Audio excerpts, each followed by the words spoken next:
On a quiet Monday morning, 3 alien warships broke through the clouds over Fort Bragg, and their commander laughed at what his scanners showed him. Just soldiers, just rifles. Just men in green uniforms drinking coffee. He had no idea he had just picked the one base on Earth he should have left alone. Before we step into this journey, hit that like button, subscribe if you are new, and drop a comment telling me where you are watching from tonight. Now, let's go back to the moment it all started. Fort Bragg woke up like it did every Monday. Trucks rolled down gravel roads. Boots hit pavement in steady rhythm. Steam rose off cups of black coffee in the mess hall. Nobody on that base expected the sky to change before lunch. Colonel Robert Hayes had been in charge of the garrison for 6 years. He was 51 years old, broad-shouldered, with gray creeping into his short hair and a voice that could stop a room without him raising it once. He was standing outside headquarters going over a supply report when the birds went quiet. That was the first sign. Dead silence. No wind, no birds, no hum of distant traffic. Then the sky tore open. 3 shapes dropped out of the clouds, dark and angular, moving with a kind of silence that felt wrong for something that large. They hovered above the training fields, casting shadows that swallowed entire companies of soldiers standing in formation. Master Sergeant Dale Whitman was mid-sentence, correcting a recruit's rifle stance when he looked up and simply said, "Well, that's new." Radios across the base lit up at once. Every channel filled with the same confused, overlapping voices. Colonel Hayes didn't wait for the confusion to sort itself out. He grabbed his radio and gave the only order that made sense. "All units hold position. Nobody fires unless fired upon." "Let's see what we're dealing with." The 3 ships settled low over the open field near the airborne training area, kicking up dust in slow, deliberate waves. A ramp opened on the lead vessel. Steam poured out into the morning air. Then came the first alien soldier. He stood roughly 7 feet tall, covered in dark plated armor that looked more grown than built. His skin, where it showed at the joints, had a faint gray sheen. He carried a weapon that hummed faintly like it was breathing. Behind him came dozens more, forming disciplined ranks with mechanical precision. Corporal Sam Reeves, crouched behind a supply truck with his rifle ready, muttered to the private beside him, "They walk like they've never lost a fight in their lives." Private Danny Holt, chewing gum like his life depended on it, replied, "Yeah, well, they've never met us." The alien commander stepped forward last. He wore armor with more ornamentation than the rest, gold trim tracing down his chest plate, and he studied the base with open amusement. His voice, translated through some device built into his collar, rang out across the field. "This world's defenders," he said, tone dripping with mockery. "Rifles and dirt roads." "We expected more of a fight." Colonel Hayes stepped forward, hands empty, posture calm. "I'm Colonel Robert Hayes. This is Fort Bragg. You're standing on United States Army property." The alien commander tilted his head, clearly unfamiliar with the word army, but not unfamiliar with the tone of a man who wasn't afraid. "I am General Threl Vask of the Korathi Dominion," he announced. "This world has been selected for resource acquisition. Your kind will comply or be removed." Behind Hayes, a low murmur ran through the ranks of soldiers. Not fear, something closer to disbelief mixed with irritation. Sergeant First Class Ethan Cole leaned toward Whitman and whispered, "Did he just say remove us? From Fort Bragg?" Whitman didn't blink. "Son, he has no idea what he just walked into." Hayes kept his tone level, giving nothing away. "You picked one hell of a Monday to land here, General." Vask laughed, a dry mechanical sound. "Location was randomized. Your world's coordinates were simply the closest viable landing zone." "Random," Hayes repeated quietly. Then, almost to himself, of course it was random, because Fort Bragg wasn't just any patch of land. It was home to some of the most trained, most stubborn, most relentlessly capable soldiers on the entire planet. Airborne units, special operations. Communications specialists who could reroute an entire battlefield network before breakfast. Logistics teams who could move an army across an ocean in days. And thousands of soldiers who had spent years training for exactly one thing, never backing down, no matter what stood in front of them. General Vask raised one clawed hand, signaling his troops to spread out and begin scanning the perimeter. His soldiers moved with total confidence, treating the base like an afterthought, a formality before conquest. That confidence was about to become a problem. Private Wyatt Cross, watching from the tree line with a pair of binoculars, spoke quietly into his radio. "Command, be advised. Their point squad just walked past our ammunition supply depot without stopping to look inside." Colonel Hayes allowed himself the smallest trace of a smile. "Copy that, Cross. Let's keep it that way. Everyone hold. Let them think we're exactly what they expect us to be." Because right now Fort Bragg looked calm, organized, almost passive. But underneath that calm, radios were already buzzing with quiet, coordinated movement. Positions were shifting. Communications teams were pulling data. Airborne units were staging without a single visible change on the surface. General Vask stood in the middle of the field, arms behind his back, admiring his own ships like a man who had already won. He had no idea that 300 meters behind him, an entire operations center was already building a plan built on decades of hard lessons, real combat experience. And the one thing these aliens had clearly never accounted for. They had landed in the wrong yard, and Colonel Hayes was about to make sure they learned exactly why. Inside the base operations center, the mood was tense but controlled. Maps and readouts filled the room with quiet, static energy. Colonel Hayes stood at the center table, flanked by his senior staff, watching updates roll in from every corner of the base. "Talk to me," Hayes said. "What are we looking at?" Major Lisa Grant, head of base intelligence, pointed to the readout in front of her. "3 landing craft, sir. Troop numbers estimate somewhere around 400, spread across the training fields and the edge of the airborne range. Their weapons emit an energy signature we've never logged before, but preliminary data suggests standard kinetic shielding on their armor, nothing that stops a well-placed round completely. Just slows it, so they can be hurt," Hayes said. "Yes, sir, just not easily." Sergeant First Class Ethan Cole leaned over the table. "Sir, with respect, half our guys already want to know why we're not moving yet." Hayes didn't look up from the map. "Because the second we open fire, this becomes a war neither side can walk back from. I want to understand what we're dealing with before we commit to that." Outside, the alien soldiers continued their slow sweep of the base perimeter, confident and unhurried. General Vask walked the open field like a man inspecting property he already owned, occasionally pausing to examine a fence post or a parked vehicle with mild curiosity. Near the motor pool, Corporal Sam Reeves and Private Danny Holt were tucked behind a row of parked trucks, watching 2 alien soldiers examine a Humvee like it was some kind of ancient artifact. "They're actually touching it," Holt whispered, "like they've never seen a truck before." "Maybe they haven't," Reeves said. "Maybe out there in space, everybody just floats everywhere." One of the alien soldiers reached out and pressed a clawed hand against the Humvee's hood, testing the metal. The vehicle's alarm went off immediately, a sharp, blaring horn that echoed across the open field. Both aliens jumped back so fast one of them tripped over his own weapon. From behind the trucks, Holt covered his mouth to keep from laughing out loud. Reeves elbowed him hard.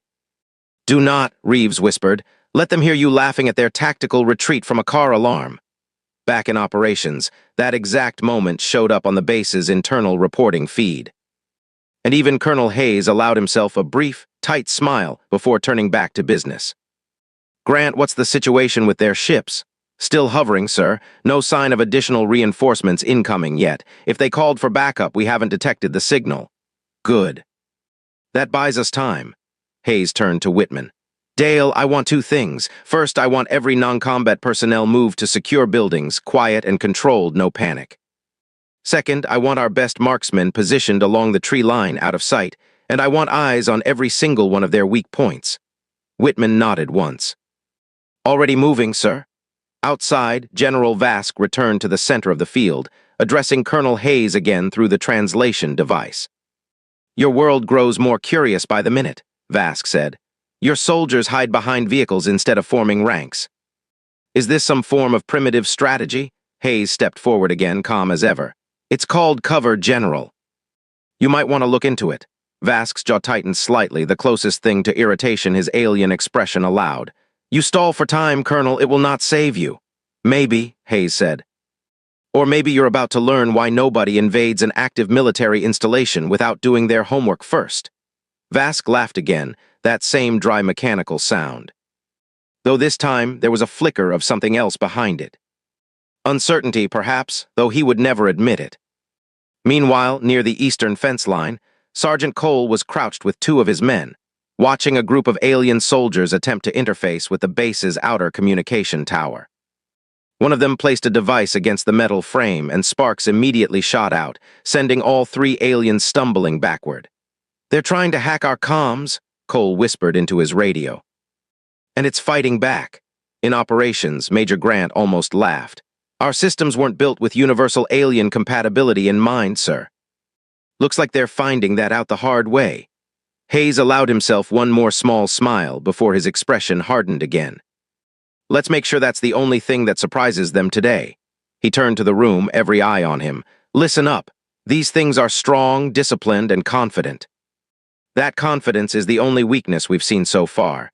They think this is going to be easy. We are going to prove them wrong, but we do this smart. No wild shots, no unnecessary losses. We use everything we have, our training, our terrain, our people." Outside, unnoticed by General Vask, 3 Black Hawk helicopters were quietly powering up in a hangar half a mile away, their rotors just beginning to turn. And far across the base, deep in a communications building the aliens hadn't yet reached, a young specialist was already typing furiously, sending a message no one on that field could have predicted. A message headed straight for the Pentagon, because Fort Bragg wasn't planning to fight this war alone for long. Inside the communications building, Specialist Casey Miller sat hunched over her terminal, fingers moving fast across the keyboard. She was 24 years old, sharp and calm under pressure in a way that made older soldiers trust her instincts without question. "Colonel," she said into her headset, "message is away." Pentagon confirmed receipt. They're already looping in Joint Chiefs and requesting a live status update every 10 minutes. Colonel Hayes exhaled slowly. "Good work, Miller. Keep that line open no matter what happens out there." "Yes, sir." Outside, tension on the field was rising. General Vask had grown tired of waiting for what he considered a proper response to his ultimatum. He turned to his second-in-command, a broad-shouldered alien officer named Commander Threck, and gave a short, sharp order. "Advance the second wave. Let them see real numbers." More alien soldiers poured out from the landing ships, forming tighter, more aggressive lines. Their weapons hummed louder now, a collective vibration that seemed to shake the ground beneath their boots. Colonel Hayes watched the buildup from a covered position near the command post, jaw tight but expression unreadable. "They're pushing," Whitman said beside him. "Trying to force our hand. Then we don't give them the reaction they want," Hayes replied. "Hold every position. Nobody fires first." Near the tree line, Sergeant Cole adjusted his rifle scope, watching the alien ranks grow. Beside him, a young private named Ryan Walsh shifted nervously. "Sarge, there's a lot of them now." Cole didn't look away from his scope. "There's a lot of us too, Walsh. They just haven't figured that part out yet." General Vask raised his voice again, addressing the entire base as though delivering a verdict. "You have 5 minutes to lower your weapons and surrender this territory. After that, we begin removal by force." Colonel Hayes stepped forward one more time, standing tall in the open field despite the obvious danger. "General, let me explain something about this place." His voice carried clearly across the silence. "This isn't just a base, this is Fort Bragg. Home to more combat-trained soldiers than most countries have in their entire military. Every man and woman standing here has trained for years for exactly this kind of moment. You didn't just land in someone's backyard. You landed in the one place on this planet built to make sure moments like this don't end well for people who threaten it." Vask's mechanical laugh returned, though weaker this time. "Confidence will not stop energy weapons, Colonel." "No," Hayes agreed, "but planning will." At that exact moment, the quiet hum of rotors grew louder in the distance. General Vask turned his head toward the sound, confusion crossing his alien features for the first time. 3 Black Hawk helicopters rose over the tree line, flying low and fast, flanking the alien position from 2 different directions. Behind them, disciplined formations of soldiers who had been quietly repositioning during the standoff began emerging from cover, weapons ready but still not firing. "Colonel," Vask said, voice sharp now, "what is this?" "This," Hayes said calmly, "is us showing you exactly how prepared we are. Before things get worse for everyone." For the first time since landing, doubt flickered across General Vask's expression. His soldiers, disciplined as they were, exchanged uncertain glances as the sound of engines and rotors surrounded them from multiple directions at once. Commander Threck leaned toward Vask, voice low. "General, our scans show additional units mobilizing from structures we hadn't detected before." Vask's confidence cracked slightly, though he masked it quickly. "Numbers mean nothing against superior technology." "Maybe," Hayes said, overhearing the exchange through the open channel.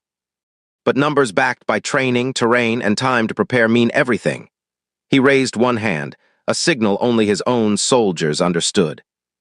Every rifle on the field shifted almost imperceptibly, aligning perfectly with predetermined targets, still holding fire, still waiting. General Vask's 5-minute deadline ticked closer, the tension stretching tighter with every passing second.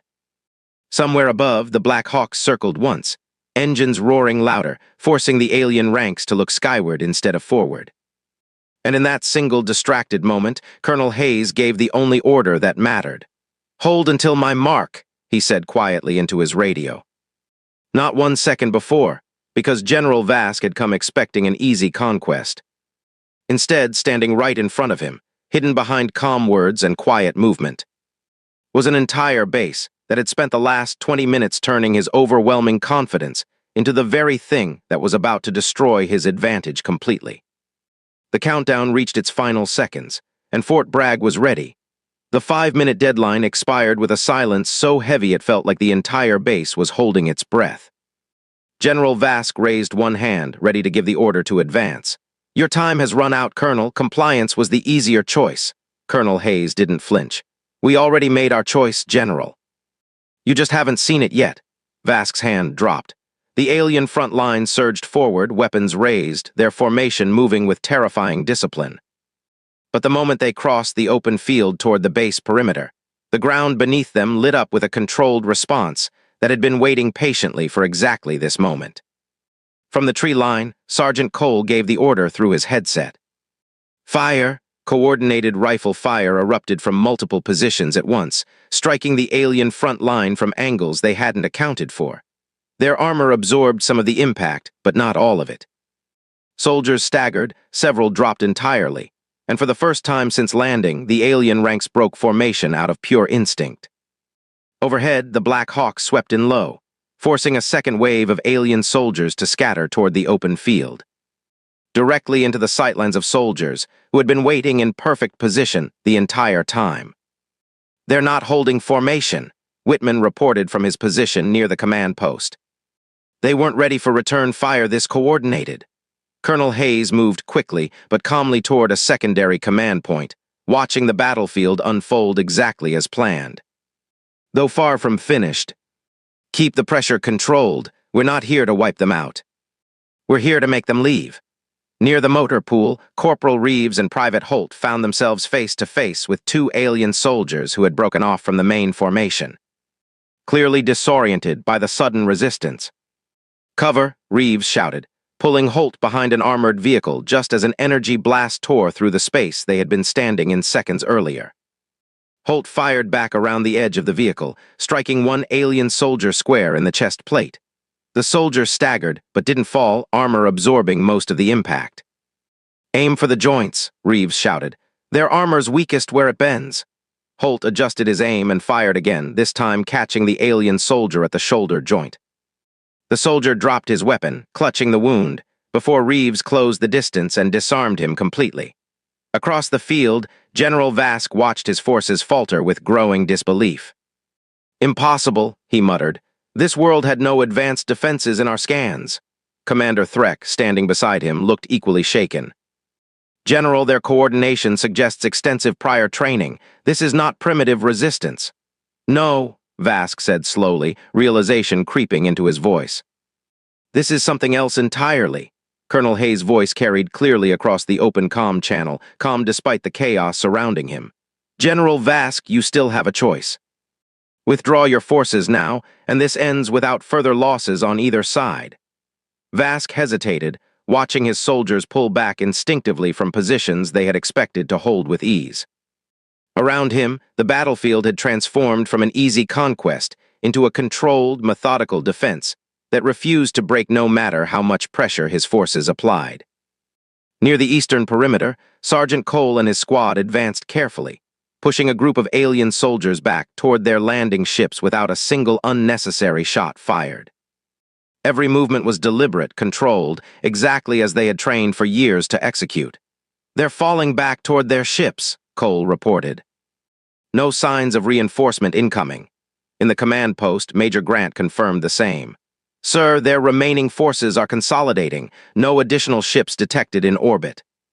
"Whatever backup they might have called, it isn't here yet." Colonel Hayes allowed himself a brief moment of calculation before responding. "Then we press just enough to make sure they understand this fight isn't winnable, but we don't push them into desperation. Controlled pressure only." General Vask, watching his forces retreat further, finally turned to face Colonel Hayes directly across the battlefield, voice tight with barely restrained frustration. "You call this defense," Vask said. "This is not the behavior of a primitive world." "No," Hayes replied evenly. "It's the behavior of soldiers who trained their entire lives for exactly this kind of moment, whether they ever expected to face it or not." Vask's grip tightened around his weapon. Torn between the order to press forward and the growing realization that continuing this fight might cost him more than his mission was worth. Somewhere behind him, one of his officers shouted a warning about incoming movement from the northern tree line, a fresh wave of soldiers Colonel Hayes had kept in reserve the entire time. And as General Vask turned to assess this new threat, the battlefield shifted once again, tightening around his forces from every direction at once. The fight was far from over. But for the first time since landing, General Vask understood exactly how badly he had underestimated the people standing in front of him.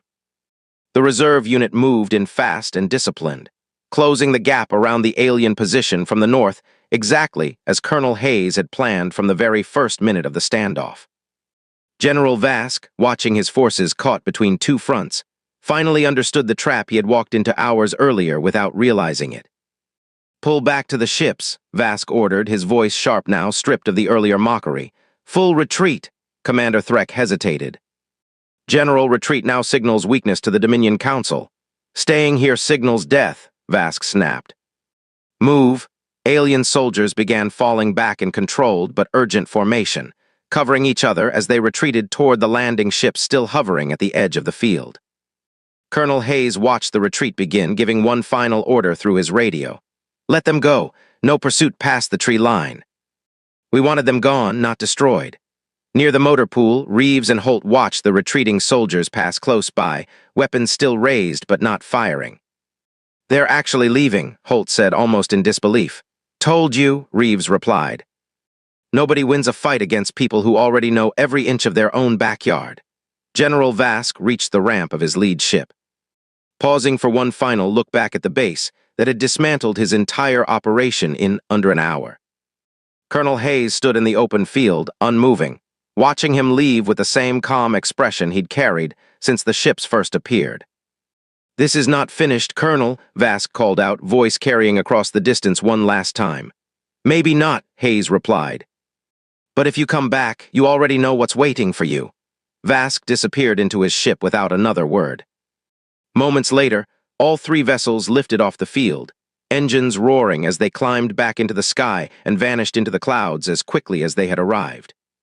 Silence returned to Fort Bragg, but this time it carried a different weight, the quiet exhaustion of soldiers who had just faced something none of them had ever trained specifically for.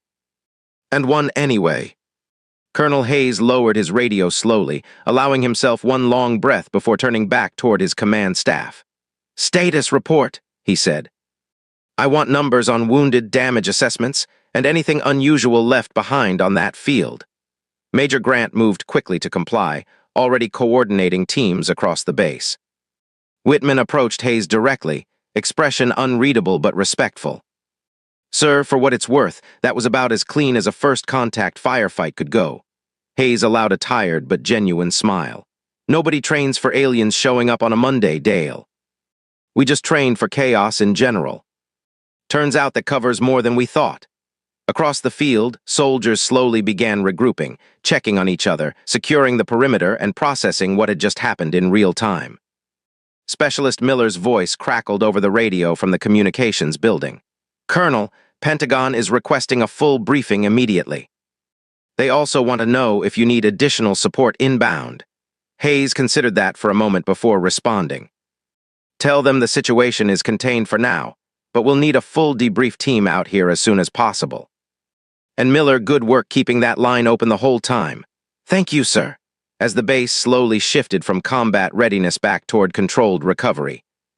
Whispers began spreading among the soldiers, some in disbelief, some already turning the events of the day into stories they knew they'd be telling for years. Near the tree line, Sergeant Cole gathered his squad, checking each soldier for injuries before allowing himself to process what had just happened. "Anybody want to explain to me how we just fought off an alien invasion before lunch?" Walsh asked, still catching his breath. Cole shook his head slowly. "Don't overthink it, Walsh. Just remember every bit of training you've ever had matters, even when the enemy looks like something out of a movie." Far above the base, the alien ships had already vanished from sight, leaving behind scorched patches of grass, a few pieces of abandoned equipment, and one very shaken Dominion general who now understood exactly why this particular stretch of land had never been an easy target, even by accident. Colonel Hayes stood alone for a moment in the center of the field, looking up at the empty sky where the ships had disappeared. He knew this wasn't truly over. A retreat wasn't the same as a surrender, and somewhere out there, General Vask would be reporting back to a much larger power, one that now had real data on exactly what humanity was capable of. But for today, Fort Bragg had held its ground. And as Hayes turned back toward his waiting staff, already preparing for the long process of reports, briefings, and whatever came next, one thought settled clearly in his mind. Whatever came back through that sky in the future, they would be ready for it too. By nightfall, Fort Bragg looked almost normal again, except for the scorched patches of grass near the training fields and the steady stream of vehicles moving equipment and personnel in careful, deliberate patterns. Word of what happened had already spread far beyond the base, but the full picture remained locked behind classified briefings and careful, controlled statements. Inside the command building, Colonel Hayes sat across from a secure video briefing with senior officials from the Pentagon, walking them through every detail of the encounter with the same calm precision he had used throughout the entire event. "To summarize," Hayes said, "hostile forces landed with clear intent to claim this location. Standard defensive protocols, combined with rapid tactical repositioning, were enough to convince them withdrawal was the safer option. We sustained minor injuries, no fatalities, and minimal structural damage." A senior official on the other end leaned forward. "Colonel, based on your report, it sounds like their technology significantly outmatched conventional expectations. Yet your forces still managed to force a full retreat." "They underestimated us," Hayes said simply. "They assumed advanced technology alone would guarantee an easy victory. They didn't account for trained soldiers who understood terrain, coordination, and patience better than any scanner could measure." The briefing continued for another hour, covering logistics, potential future threats, and recommendations for base-wide readiness updates. By the time it ended, Hayes finally allowed himself a moment to step outside and breathe in the cool evening air. Near the mess hall, soldiers gathered in small groups, quietly processing the day's events over late dinners. Corporal Reeves and Private Holt sat near the end of one table, still replaying the moment the car alarm sent 2 alien soldiers stumbling backward. "I'm telling you," Holt said, grinning despite his exhaustion, "that's going in my report exactly like it happened." Reeves shook his head, smiling. "Nobody's going to believe an alien invasion got interrupted by a Humvee alarm." "Doesn't matter if they believe it," Holt replied. "It happened." A few tables over, Sergeant Cole sat with his squad, going over small details of the engagement with the same careful focus he brought to every debrief, though even he allowed a rare moment of quiet satisfaction. "You did good today, Walsh," Cole said. "First real contact and you held your position the whole time." Walsh nodded, still processing everything. "Sarge, do you think they're coming back?" Cole considered the question honestly before answering. "Maybe, probably, but if they do, we'll be ready the same way we were ready today." "That's the job." Across the base, Specialist Miller remained in the communications building long after her shift technically ended, helping coordinate the flow of information between Fort Bragg and higher command. She had spent the entire encounter as the quiet, steady link between chaos on the ground and decision-makers hundreds of miles away. And she felt the weight of that responsibility settle now that the adrenaline had faded. Master Sergeant Whitman found her there, offering a rare compliment. "You kept that line open the whole time, Miller." Command's already flagging your performance for commendation. Miller allowed herself a tired smile. "Just doing the job, Sergeant. That's usually when people do it best," Whitman replied. Later that night, Colonel Hayes walked the perimeter of the base alone, taking in the quiet after a day that had tested every ounce of training, discipline, and composure his soldiers possessed. He paused near the edge of the training field where General Vask had once stood with such absolute confidence, mocking a world he assumed would fall without resistance. Hayes looked up at the clear night sky, stars scattered peacefully above him, giving no hint of the danger that had appeared there just hours earlier. He thought about General Vask's final words before retreating, the promise that this wasn't finished. Hayes didn't doubt that for a second.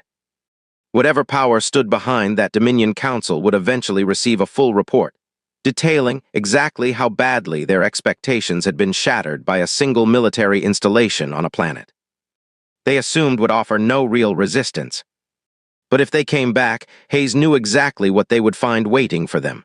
Not a base caught off guard, not soldiers underestimating the threat in front of them. A garrison that had already proven, in the span of a single Monday morning, that assumptions about easy conquest could collapse the moment they met real training, real coordination, and real people who refused to back down. As he made his way back toward the command building, radios crackled quietly around him, base personnel settling into the long process of after-action reports, equipment checks, and the slow return to normal routine. Somewhere far above the clouds, General Vask's ships continued their journey back toward wherever they had come from, carrying data that would eventually reshape how an entire alien civilization viewed the planet they had once dismissed as primitive. And down below, Fort Bragg stood exactly as it always had, quiet, steady, and ready, waiting for whatever came next. If you enjoyed this story, make sure to drop a comment letting me know what part hit hardest for you. Share this video with someone who loves a good underdog story. And subscribe if you want to see what happens the next time something decides to test the wrong soldiers on the wrong Monday morning. Thanks for watching, and I will see you in the next one.